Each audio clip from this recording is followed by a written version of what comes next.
Okay, good afternoon. Good to see you, many of you again, some of you for the first time. I'm trying out this microphone today. Does it seem to be an improvement? Okay, then I'll do my best to use it.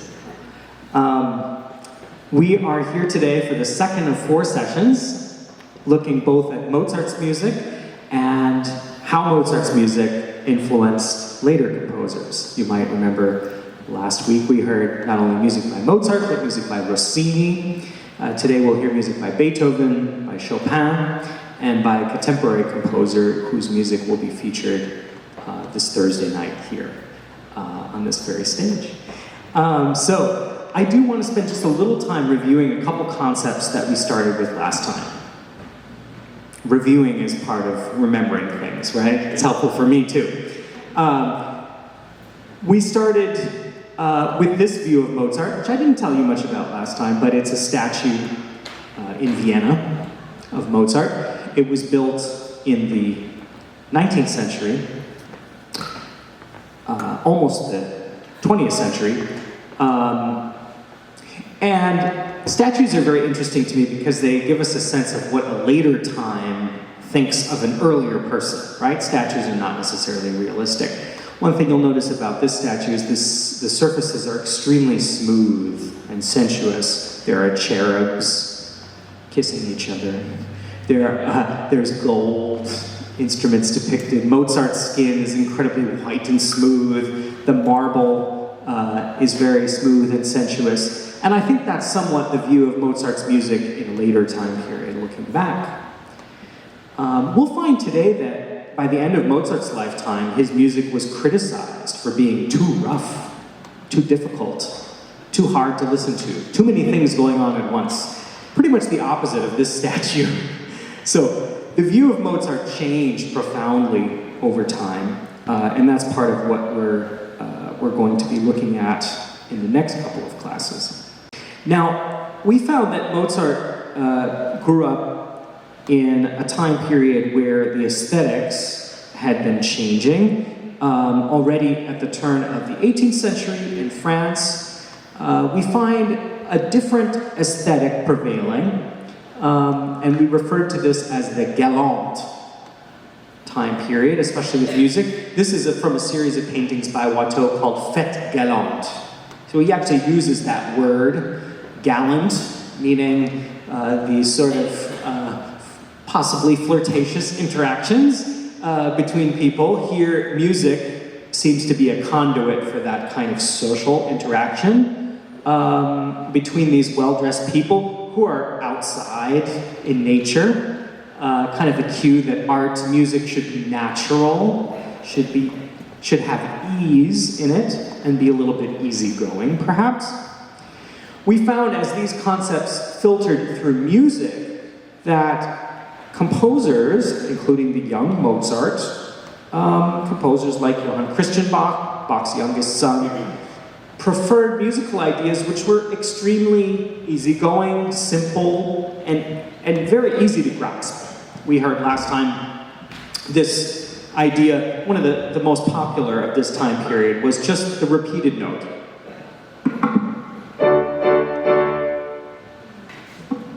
Could hardly be simpler than that. What else? Perhaps 2-note ideas instead of just 1 note.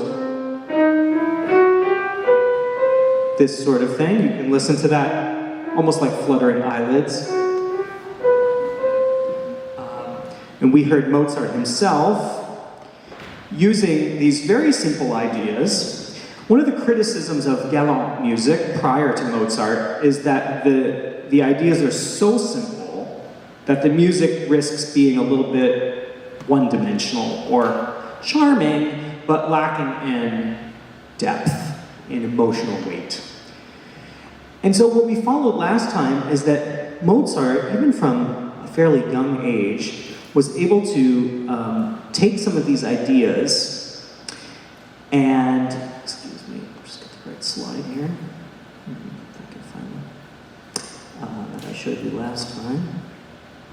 Yeah, could take these very simple ideas and create something slightly more profound out of them. And so, first of all, last time I played this music.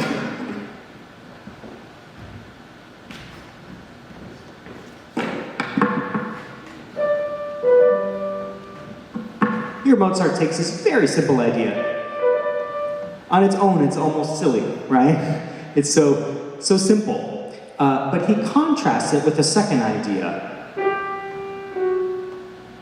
And somehow, the pairing of the two together makes the music less one-dimensional, and it starts to become two-dimensional. The ideas interact with one another.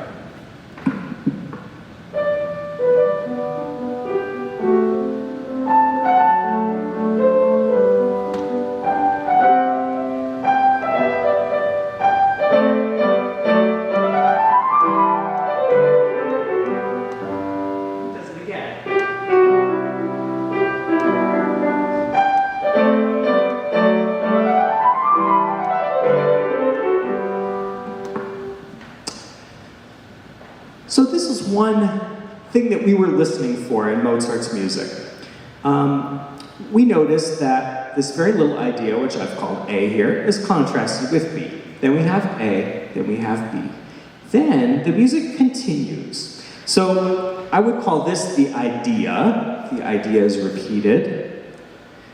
This is the continuation. And then all of these fast notes are what we called last time a cadence, because they lead to a resting point. There's kind of a flurry of excitement and then a resting point. And so this is a musical phrase that we call a sentence, similar to a sentence with words, where an idea is presented, it's varied a little bit, it's continued, and then there's a stopping point or a resting point. So that's the first kind of music that we looked at last time. We heard a second example, and I'll play that before we continue with something new. And by the way, if you have any questions as I'm going along, please feel free to raise your hand. This was the second piece of music we heard last time, and I'll just play that for you again. This is Mozart a little bit older, and the music is becoming a little bit more, kind of looks at the horizon. In other words, there's a lyricism or a songfulness where the music is kind of looking in the distance and continuing in a very an ongoing way. But the structure is very similar. We have an idea, a contrasting idea, then it's repeated. There's a continuation, which I've marked here, and then a cadence. And I'll stop here where the red line is.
So this is a kind of grammar that Mozart likes to use, and composers after him also, we found, would sometimes use this musical grammar, as it were.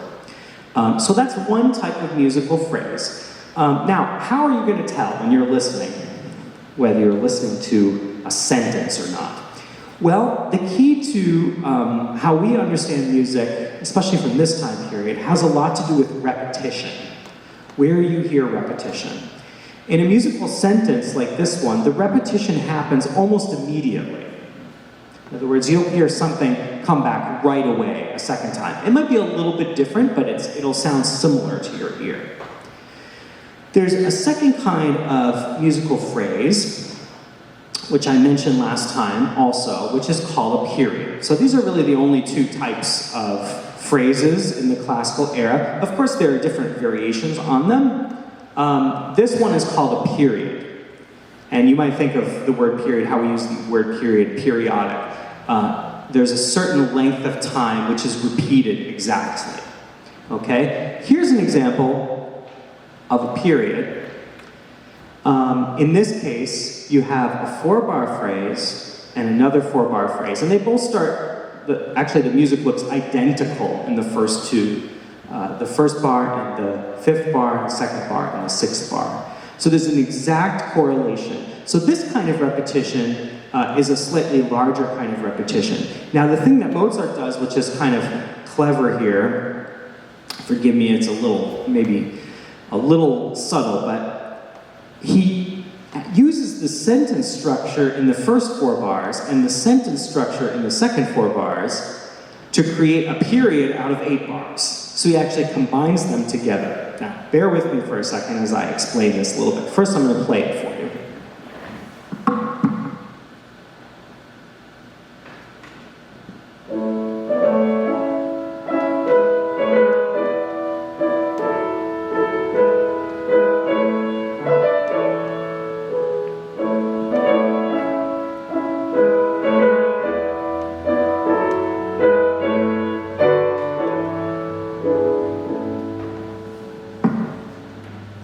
Tune, right? Mozart invented it himself. He uses a certain kind of lilting rhythm known as a Siciliano. It's an Italian dance.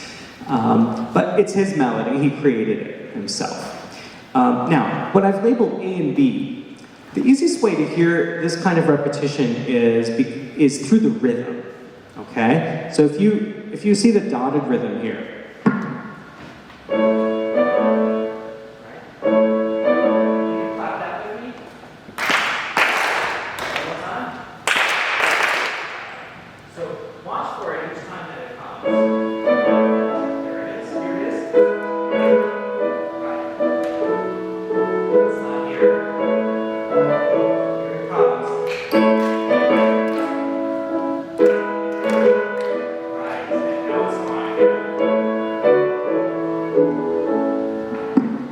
so that's one musical idea.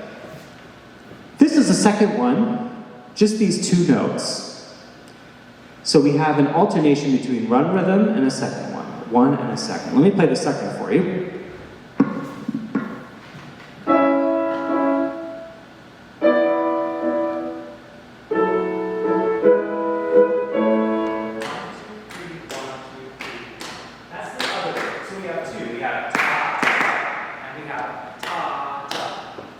Those are the 2 rhythms. So Mozart contrasts them with each other, then he continues only with the second rhythm to the cadence, and this is in a certain kind of cadence, which is not entirely at rest. It kind of hangs in the air, then Mozart starts over a second time, and then he comes to a complete resting point. This is jargon in music theory, half cadence, perfect, authentic cadence. But don't worry about that. Let's listen for the 2 phrases, okay? So maybe what I'll ask you to do is when Mozart starts the same music again, the second time, raise your hand, see if you can follow it.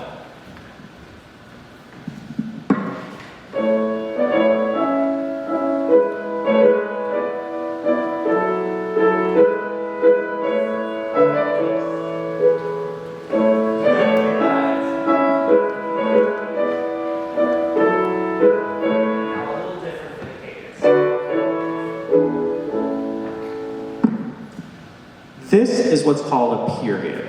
So Mozart uses the sentence structure and the sentence structure, 2 of them, to build what's called a parallel period in this case. Now, that's a lot of music theory to start. I figure get the difficult stuff out of the way at the beginning, and we'll follow as other composers use similar kinds of musical language. Let me just stop here and ask if there are any questions so far. Yes? The sentence, you said earlier composers used that. Did he invent it, or did earlier composers? Good question. No, Mozart did not invent the sentence nor the period. He inherited them. he uses them especially effectively, I would say. And part of that has to do with these little rhythms and different ideas that are within the phrases and how they interact with each other. And that makes us feel something, how they interact. But no, the grammar itself, it's the same with us. We use sentences, but we didn't invent them, to speak. We inherited our language. And so this is true of Mozart. I mentioned last time that I think one of the things that's so genius about Mozart is the way that these ideas contrast and interact with each other. These little tiny ideas. And the way Mozart combines them together, that's what gives his music life and light. And I'll continue to outline that a little bit more as we go forward. Now, at the very end of class last time, I mentioned that popular music also uses such structures. The parallel period, which uses an antecedent phrase, or that which is first, and a consequent phrase also comes into music. And we heard at the very end of class, Lean on Me last time, same phrase structure as Mozart.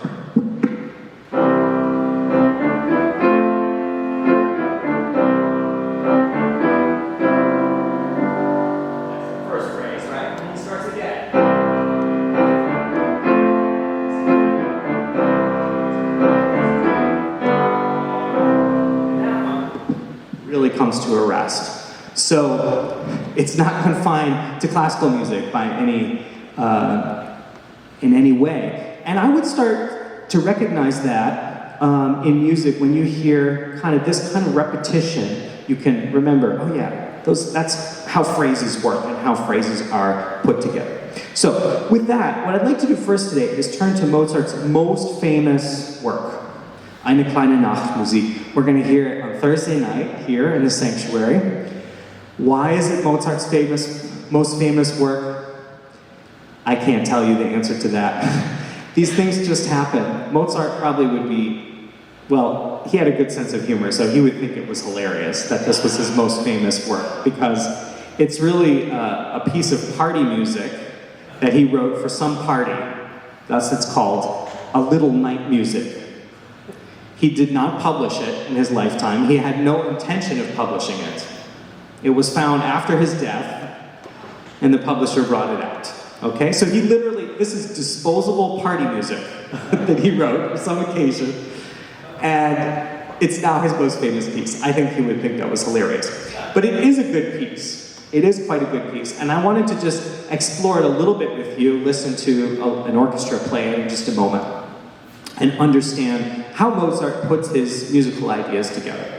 Now, this starts with the most basic, simplest musical idea you could possibly think of, which is just a single note.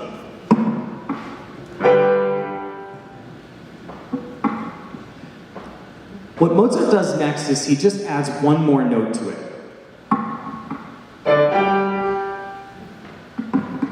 He says, okay, well, let's go a little further than that. So, once again, and again, and again. This is an example of how Mozart can take such a almost silly, simple idea and then do something with it. So he does it 3 times, which I've highlighted in yellow, and then it goes up into the air. What does he do next? He comes down. It's the most basic thing, right? That which goes up must come down.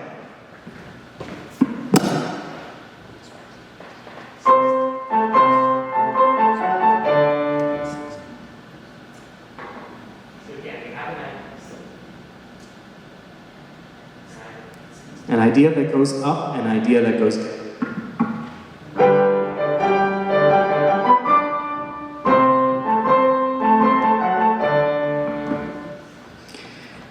Right away, we can understand this. It's something we can relate to.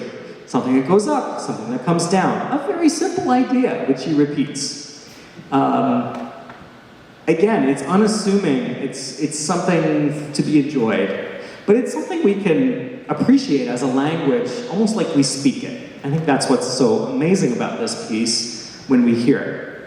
Now, you see I've bracketed various things to show something which Mozart does here. And this is part of the sentence structure where you present an idea and then you break it down a little bit.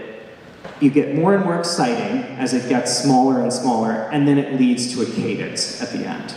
So this is an example of that sentence structure we were studying earlier. I'll play it for you.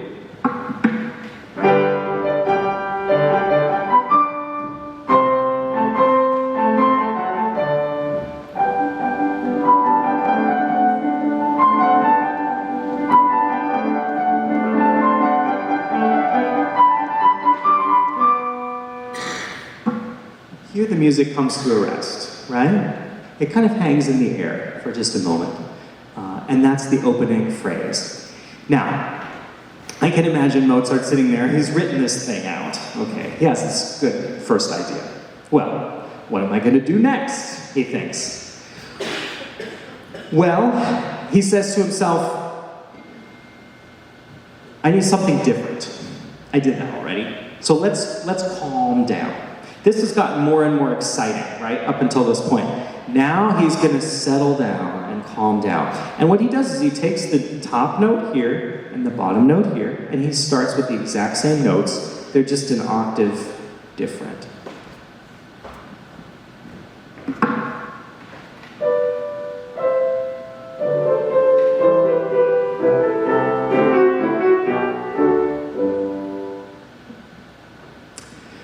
Lovely, right? It's kind of simple and more thoughtful, a little bit, okay? Again, it kind of hangs in the air here after 4 bars, so he has to continue it and this time resolve it. So he's going to start exactly the same way. And what's our kind of phrasing that starts exactly the same way twice? Remember? The period. Yes, so he's going to write a period now. Let me play one more time, both halves of the phrase.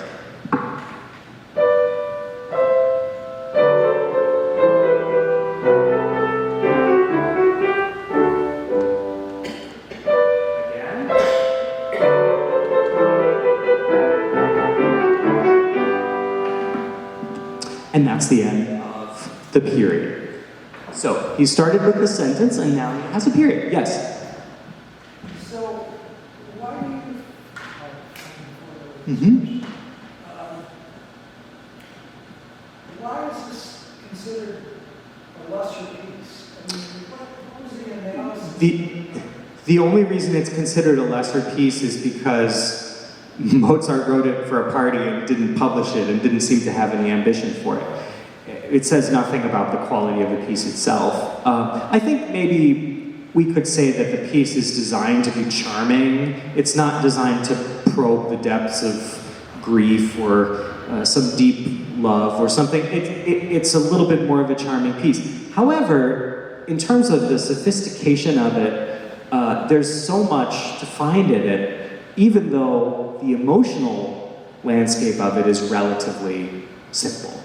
So, you know, it's funny, I think a piece can be both charming and sophisticated, profound, interesting at the same time. That's one thing Mozart does so beautifully. Yes, Nick? Was it the publisher then who had the orchestration? No, actually, Mozart wrote it originally for string quintet. So string quartet augmented by bass. And that's the way we'll hear it. It's hard to know for sure, Nick, now that I think about it, whether in the original performance it was augmented by more strings or just individual parts. We're going to hear it on Thursday just with the 5 strings in that version. Today it's more often played by orchestras. In other words, the violins double, the violas double, and that's the way I'll play it for you in the recording in just a moment. Yeah. So after this melody, the next thing that happens, since the second melody was fairly calm, easygoing, now it's time to build excitement together. And one way that composers build excitement in this period, and even in the Romantic era, is to keep just a single note in the bass, while in the upper parts, the harmonies and the notes continue to change. That's what builds excitement. Let me play it for you first.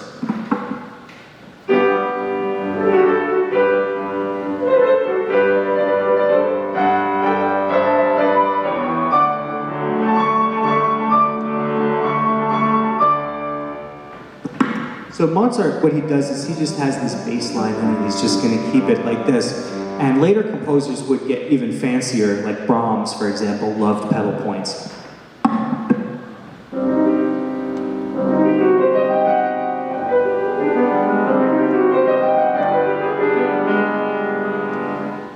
Brahms will use these pedal points and just keep the same note in the bass for a long, long time, like this, shifting harmonies above.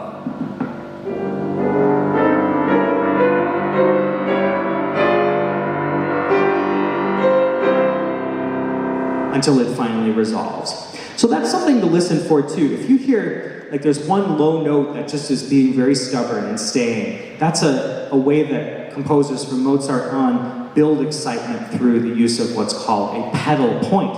It comes from the organists that would put the low note down with their foot, right, with the pedal, and just hold it while the harmonies change above. So that's what we have in this section. Let me play it for you one more time.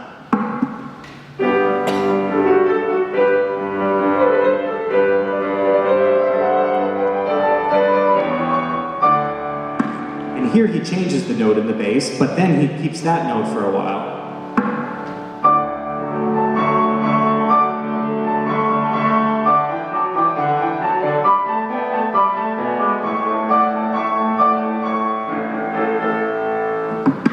So now he's reached another cadence, or a resting point. And bear with me, I'm just going to finish this first section and then we'll listen to the whole thing. Now it's time for a contrast once again.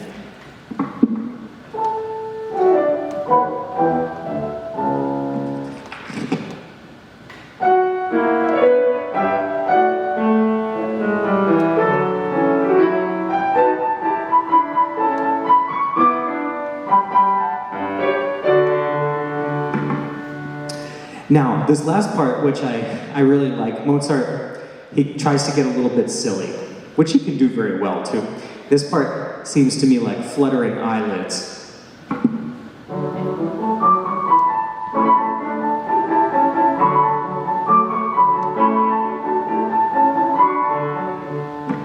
can just see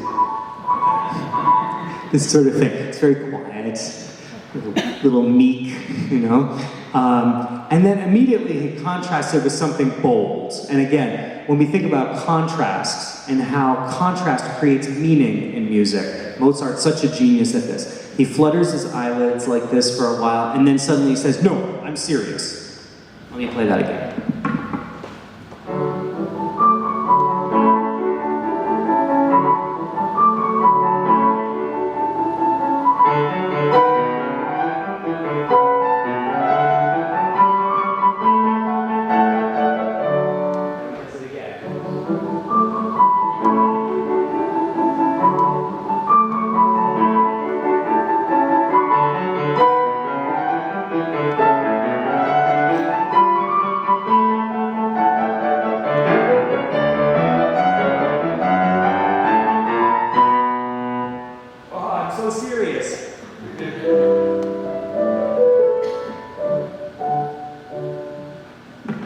Just kidding. So this is Mozart in all of his genius.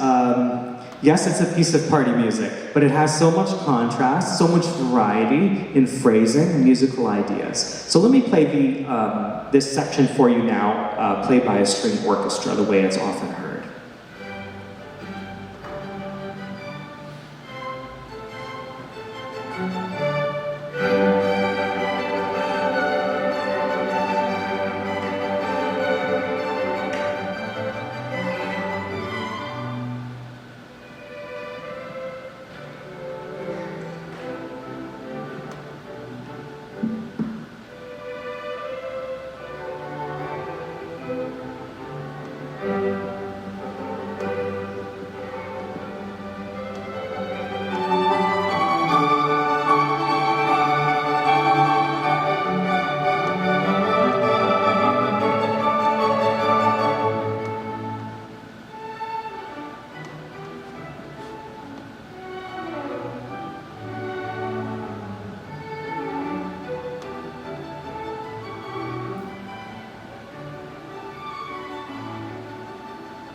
So you can see there's tremendous variety within this less than 1 minute of music that Mozart finds. And that's the thing that many of his contemporaries thought made his music too difficult to listen to. We laugh at that today, because this seems like an easy listening classic to us, right? But in Mozart's time, this really was an issue. One of his contemporaries, who was a very fine composer, Karl Ditters von Dittersdorf, ever heard of him? No, I didn't think so. But he was a pretty good composer. But he was rather critical of Mozart for trying to cram in too much to his pieces. He's writing here in his autobiography, he says, well, Mozart is unquestionably a great original genius, and I know of no composer who possesses such an astounding wealth of ideas. I only wish he were a little less prodigal of them. He gives his hearers no time to breathe. As soon as one beautiful idea is grasped, it is succeeded by another and a finer one, which drives the first from the mind, and so it goes on until at the end, not one of these beauties remains in the memory. And this was generally the kind of criticism that Mozart's music received, even in his own lifetime. A critic here from Berlin said, well, Mozart is the most skillful and best keyboard player I've ever heard. The only pity is that he aims too high in his artful and truly, and shortly after his death, that his music was too complicated, had too many ideas in it. So isn't it interesting how times change? Well, there was one young composer who disagreed.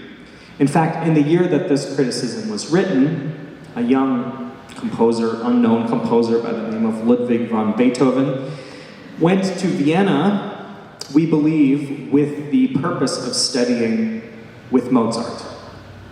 Now, it appears that Beethoven did not actually study with Mozart. He did say later in his life that he heard Mozart play, but after just a couple of weeks of being in Vienna, he got word from Bonn, Germany, that his mother was ill, and that he needed to go home immediately, which he did, and she died shortly thereafter. He then became the caretaker for his family, as his father, who was an alcoholic, was mistreating the rest of his family, him and his brothers. In any case, it's not a very nice story, but he did later come to Vienna and settled there permanently. And you can see him here in 1801 when he was living there. And he disagreed that Mozart's music was too spicy. He felt that there was much profundity in it, and he especially was influenced by Mozart's music in minor keys, that which had a more stormy bent. For example, this piece by Mozart.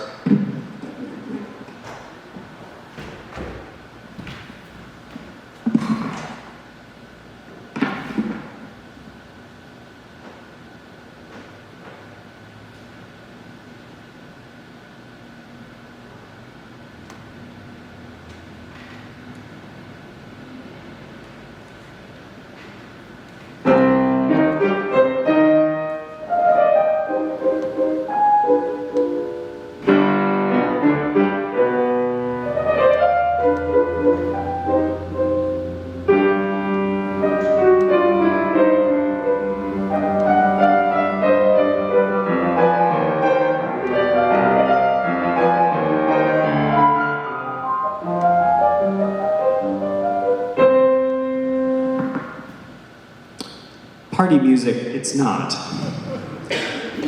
This is Mozart's Piano Sonata in C minor, written in 1784 in Vienna. Mozart had written a couple of pieces in the key of C minor, including a piano concerto, which we know that Beethoven himself performed. And C minor became for Beethoven his most beloved key, if you can call it that. His most famous works, like the Symphony in C minor,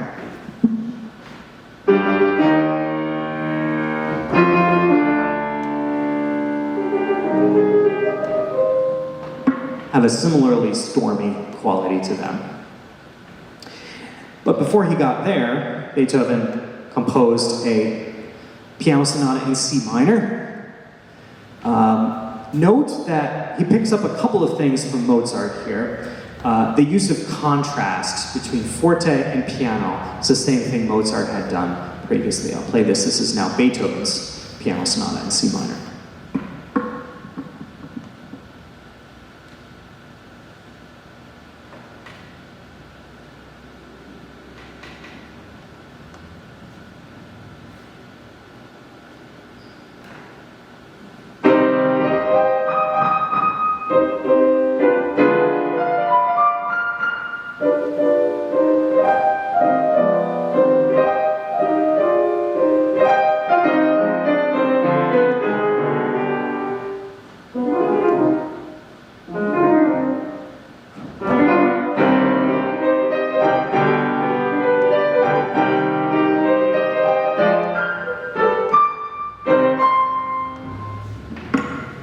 Beethoven picking up what Mozart did, but adding a density to the chords, a thickness, which is more typical of his music than of Mozart's music.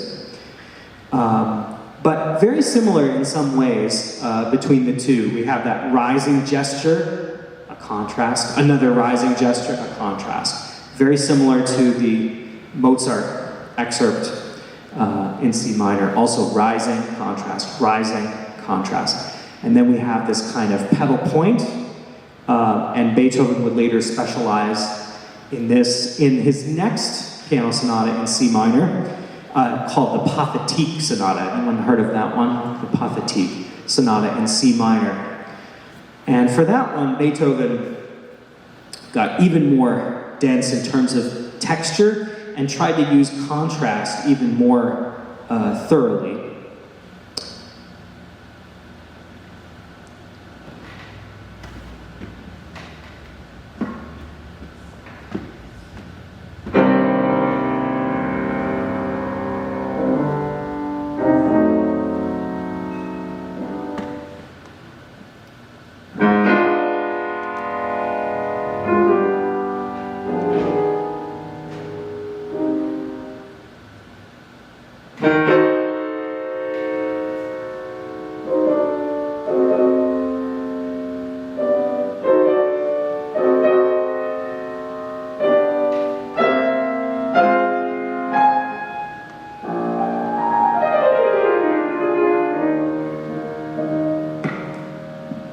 Again, dramatic, intense. He did learn that from Mozart. And this kind of bass line, which Mozart had used earlier, Beethoven adapted in the second section of that same movement.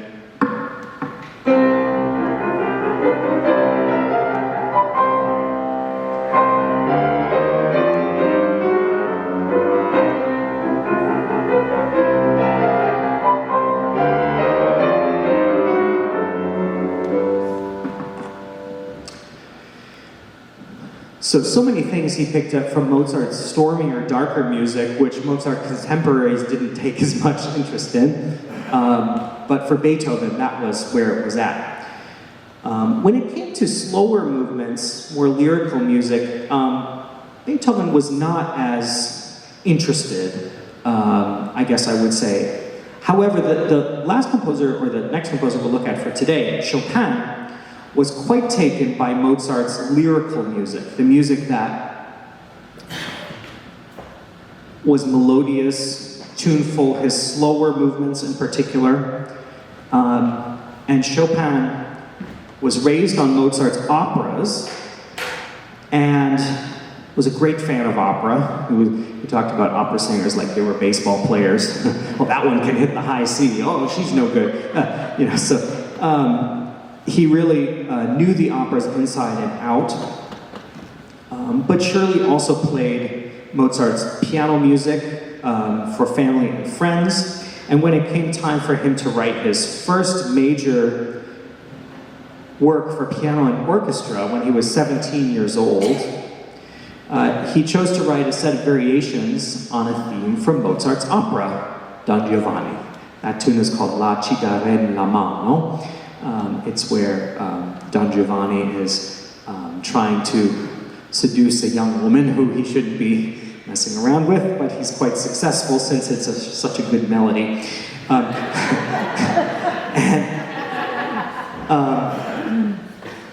Chopin's variations, let's see if I can find them for you here briefly.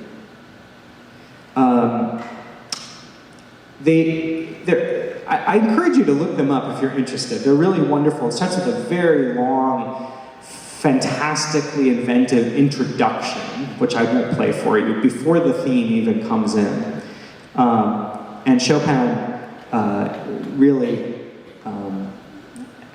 goes to great lengths to cover over what's about to happen, and then finally the theme emerges. Let's see if I can play a little bit of this for you. What I'd like to focus on is what Chopin does with the theme. So let me play the theme for you first, just to remind you how it goes, if you don't know it. A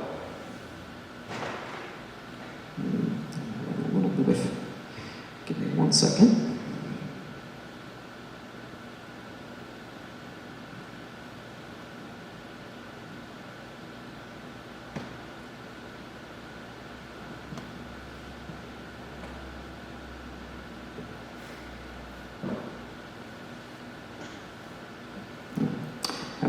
Technology trouble there, so maybe I'll leave that one out. In any case, I'll show you that as soon as Chopin has played the theme in a simple way, he immediately starts to elaborate on it in the most fanciful kinds of variations. And that was the typical way for Romantic composers to approach classical themes, is to play it simply first, and then to create your own kind of virtuosic embellishment on that theme.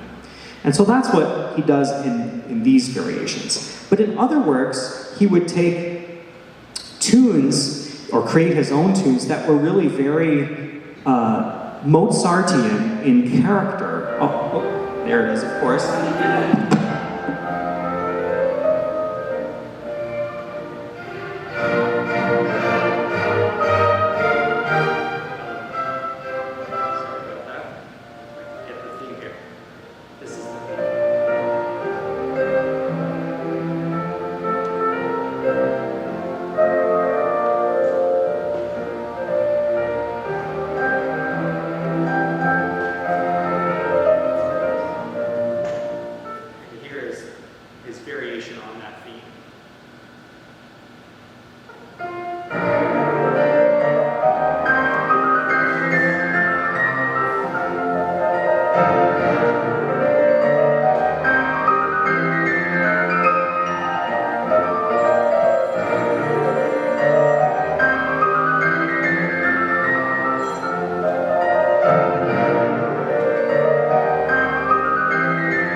Pretty fancy. So that's often the way that 19th century composers would get started with an earlier composer's music, is take the simple theme and then elaborate on it in the most brilliant possible way. So Chopin did that for a while. But there was something else about Mozart's music, a deeper aspect of it, which found its way into his sensibility. And this comes out of Mozart's lyrical melodies, or songful, beautiful melodies, which Chopin definitely influenced Chopin, both in terms of the phrase structure, which is very much like Mozart, but also in this kind of soaring lyricism. Here's a melody that he composed when he was 20 years old. It's from his Piano Concerto number 1. The left hand, just like in Mozart's music, often plays a very simple accompaniment. It just alternates the notes of the chord, while the right hand has, as Chopin writes, cantabile, which means to sing. This is a marking you'll see in a lot of music when the composer wants the musician to be especially songful. They write cantabile, just the Italian word for singing. So here's a little bit of that melody.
Does it sound like Chopin to you? Yeah, I see some people nodding, some shaking their heads. I guess one question might be, why wouldn't we mistake this for Mozart? It has some of the same features as Mozart's music, but why, if it sounds like Chopin to you, why might it sound a little more like Chopin than like Mozart? Yeah, the rhythm is more flexible. First of all, it's a little slower and freer. You may know Chopin's music is one of its main characteristics is called rubato, the kind of pushing and pulling that we do with time. And he even writes that a little bit into the music with like a fermata, which means to hold that note and just stretch it out a little bit. That's something Mozart wouldn't do in that place. Let me play a Mozart version of this melody.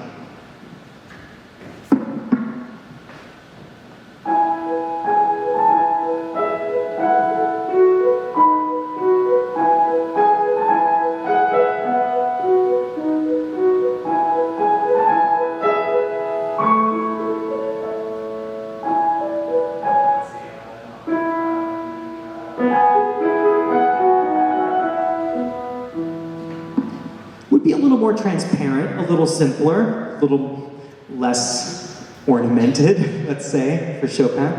So Chopin takes the basic principles of Mozart's melodic language. We can see the idea, which is repeated, continuation, and a cadence at the end. So it's a sentence structure, just like Mozart uses.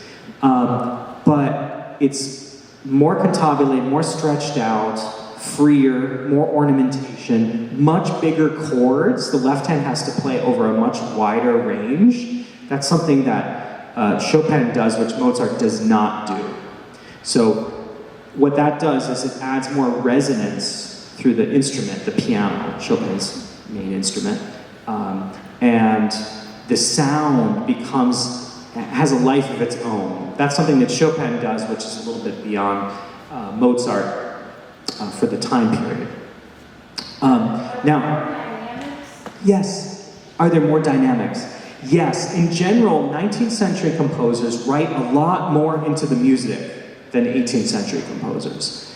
So Mozart might write forte, piano, but Chopin will write crescendo, piano, crescendo, sostenuto, all of these kinds of markings within it. So yes, that's true. There's more up and down in the volume in romantic music, for sure. Good, okay. So this idea of Mozart's lyrical music really had a big effect on Chopin, and on the nocturne in particular. Have any of you heard of Chopin nocturne? Yeah, several of you are familiar with that genre. It means night music. And he really picked up on Mozart's lyrical melodies, especially in his piano sonatas, and through the resonance of the instrument, created this beautiful blanket of sound for these soaring melodies. But there's more flexibility, more ornamentation, and that's what we see as the difference between them. So one more example before we invite our guest performer to the stage. Here is a little bit of a piano sonata by Mozart, and I'll return to this in a future class, most likely, but it's an adagio. Now, imagine Chopin hearing this and liking it. I have a feeling. Mozart takes a beautiful idea, he elaborates on it, continues it, and has a cadence. So this is a sentence. And Chopin will do similar things in his nocturnes. Let me play the Mozart first.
It's one of his most beautiful melodies. Yes, he uses a little bit of ornamentation. Notice the left hand, it stays within a very narrow range, fits within 5 fingers very easily. Chopin, in his nocturnes, I'll give you one example before we hear our piece. This nocturne in B major uses very similar kind of structure, phrase structure, repetition, ornamentation, variation. The left hand is a little bit of a wider range, however.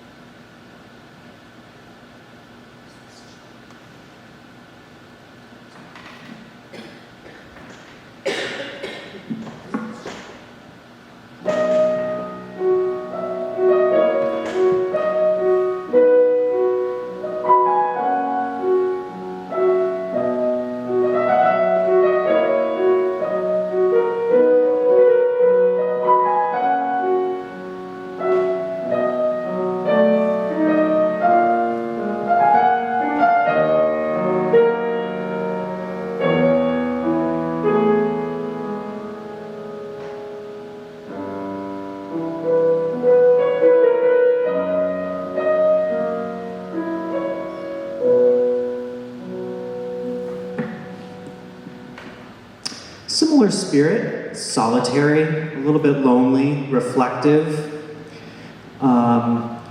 alternately peaceful and melancholy, combination of happy and sad. All of that finds its way from Mozart into Chopin's musical language. And we have one final example today, which is the slow movement of his cello sonata. I'm looking at the cello sonata. And my co-artistic director, Julia Bruskins, graciously agreed to be here to play. You need a music stand. Do you need a music stand? No. Memorized. Okay. This is the slow movement of Mozart's cello sonata. He wrote it at the end of his life. And much of his music at that point had become quite dense and complicated, but not this movement. He keeps a kind of Mozartian simplicity here. And he uses one very simple musical idea and sees whether he can do as Mozart did, which is to really find a lot within this small amount of music. Maybe we could just play that little fragment before we start the movement.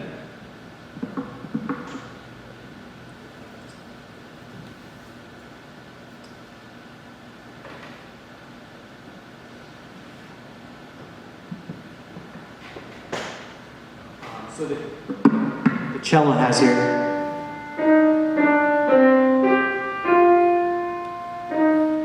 That's basically the melody of the piece.